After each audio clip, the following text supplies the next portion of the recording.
Good morning. Left lane closed. Anyway, welcome to my channel. If you're new here, be sure to hit the subscribe button and leave a big thumbs up. And if you're returning, hey. So I'm on my way to my appointment. I have a cycle day 12 scan today to check on my follicles and also to see when we're going to do trigger. So I'm gonna try to get something this time because I always forget, or everything is like kind of just in there. So sheesh. So yeah, I'm gonna try to get something today. So, and also gonna go over my blood work because I told y'all about that, but I know I said we were gonna a signal light will work. Dang, y'all just come in and jump in front of nobody. But anyway, let me let this guy in. Come on.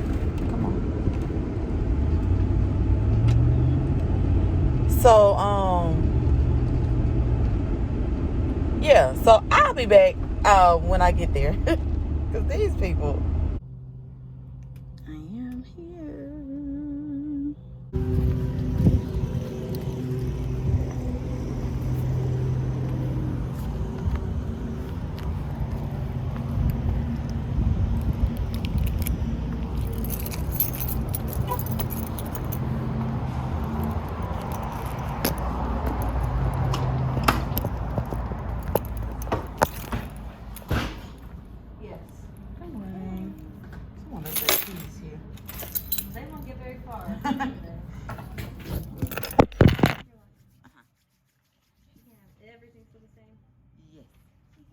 All right, thank you.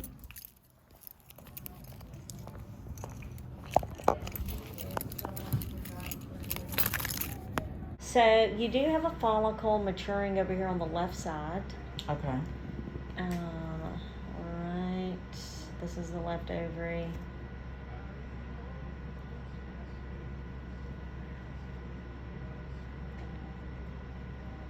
This is it maturing right here. Okay. And it is almost 16 millimeters in size. Oh, wow. Okay. So you were planning intercourse, right? Intercourse cycle? Mm-hmm. Do you want to do a trigger shot? Yes. Okay. So I say you let this grow another day. Okay. And let's like trigger sometime tomorrow afternoon, tomorrow night, something like that, and you'll be ovulating about 36 hours later. Okay. So just time your intercourse. You know, if you were to do it at 9 p.m., you would be ovulating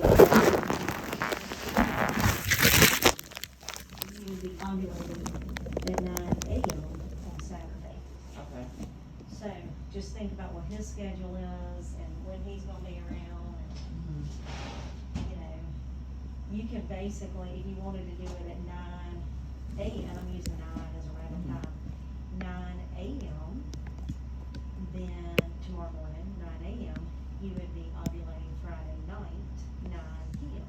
Okay. Gotcha. Okay? So we're going to get together the trigger shot. I'm just going to plug it in your flow sheet for tomorrow, but not give you a specific time. Okay. You decide what time works best for you and his schedule, and then y'all just plan the trigger, and we'll go over how to do it and all that. All right. Okay. So the bleeding is just. You know, the lining looks super great. I think we go ahead and try to get pregnant this month. If it does not happen this month, why don't we plan a sonohystogram next month? That way, if there is a polyp or something in there that I can't see, we would see it at that time. Because I've had a polyp before. Yeah. And like with this one, it just, like I noticed the last 2 days I've had like tiny clots. Yeah. So, I mean, and that's been the most of the rest of it just been like real watery. Yeah. Just nothing. So let's, if we don't get pregnant this month, let's plan a sonohystogram next month. Okay. Okay? All Alright, sounds good. Get dressed and come out. right. Okay. Thank you.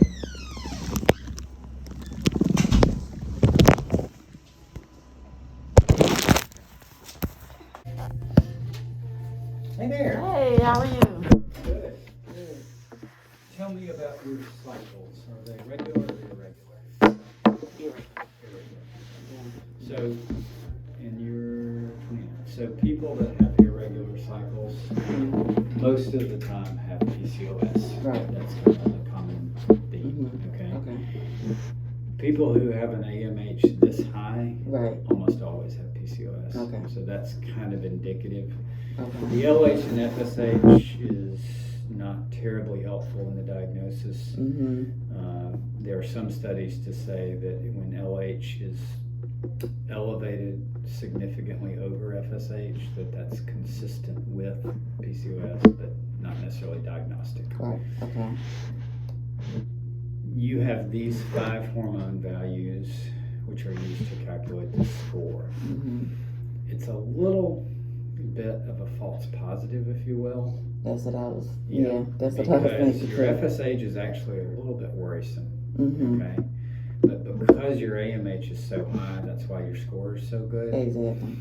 But that's a little concerning. So when you have an AMH, it's better to have a good AMH than a bad AMH. Right. But you've got lots and lots of small follicles in the ovary that contribute to the AMH and may not contribute eggs.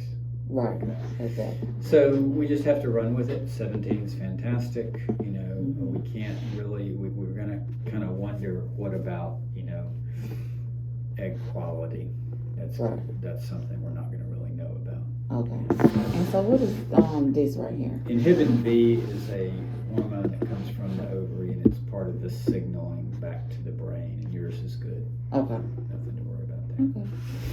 All right. Well, that's exactly what I was needing to make Very sure. good. And we've got a plan for you? Yes. To do the trigger. Trigger and intercourse? Okay. Sounds good. Well, thank you so much. Yeah. Okay.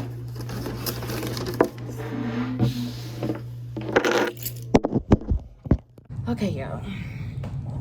So, yeah, I just want to pop in real quick. I've supposed to been doing this video. I did record this part earlier, but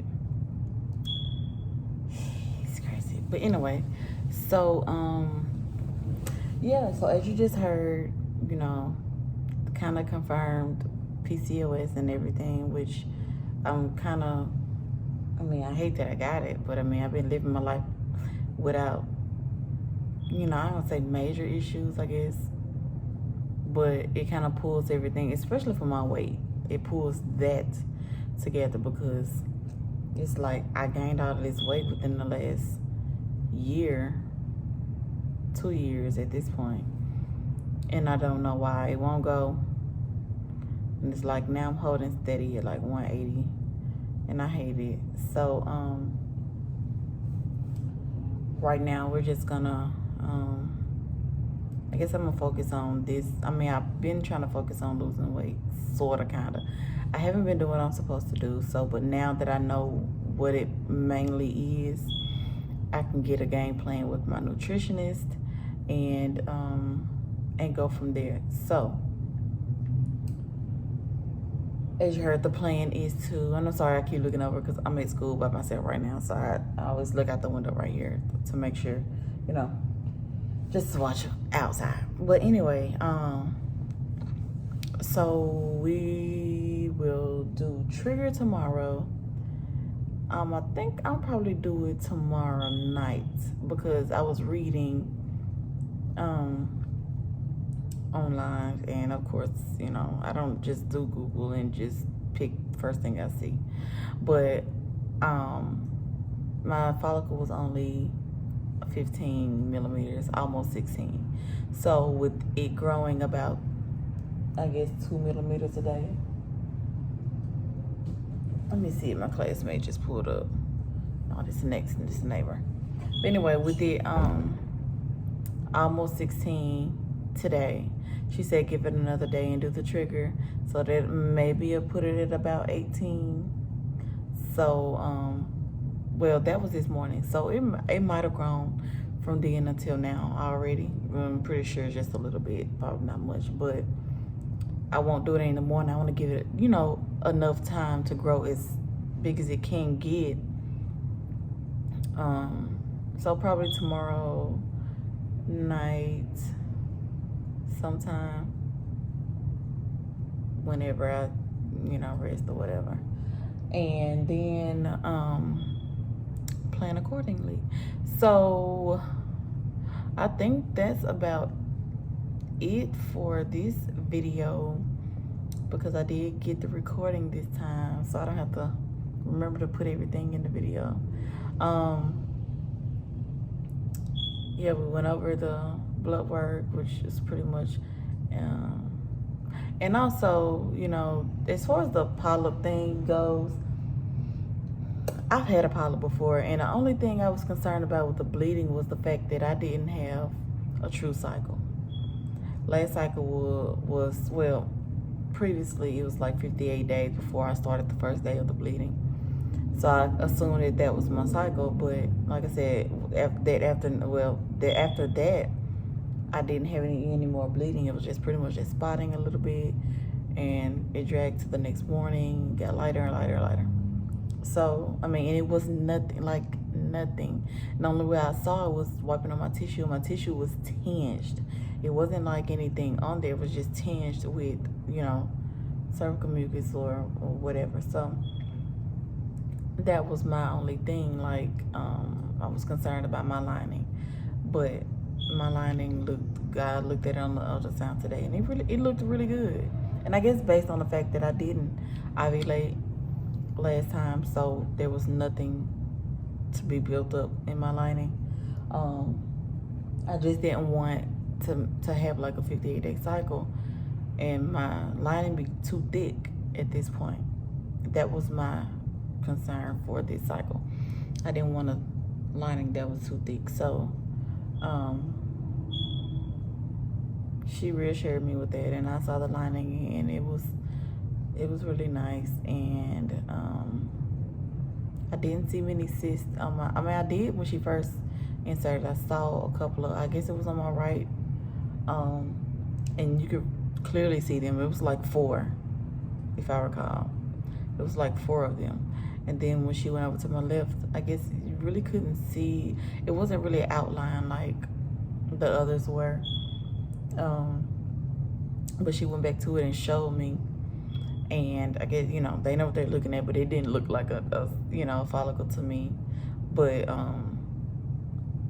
it might have been like on the backside or hidden behind another one or something like that. But anywho, that's how I just wanted to pop in to end the video. And I will be testing out my triggers. So once I upload this one, I will start the next video with the trigger, and then I will test it out for I guess I'll try to do a consistent schedule. I've tried to do a consistent schedule in the beginning, but I need to be more consistent. So I'm going to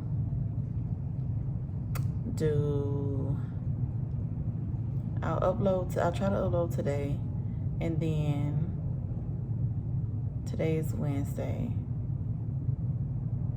I do trigger tomorrow. So I'll make this the video for today, and I'll probably do once a week. I'll get it together. But anyway, make sure you all hit the notification bell so that you do know when I post my videos. So with that being said, we're excited.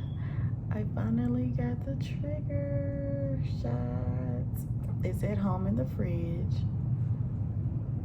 My husband might be jealous that I'm gonna do it myself. I might let him do it, I don't know.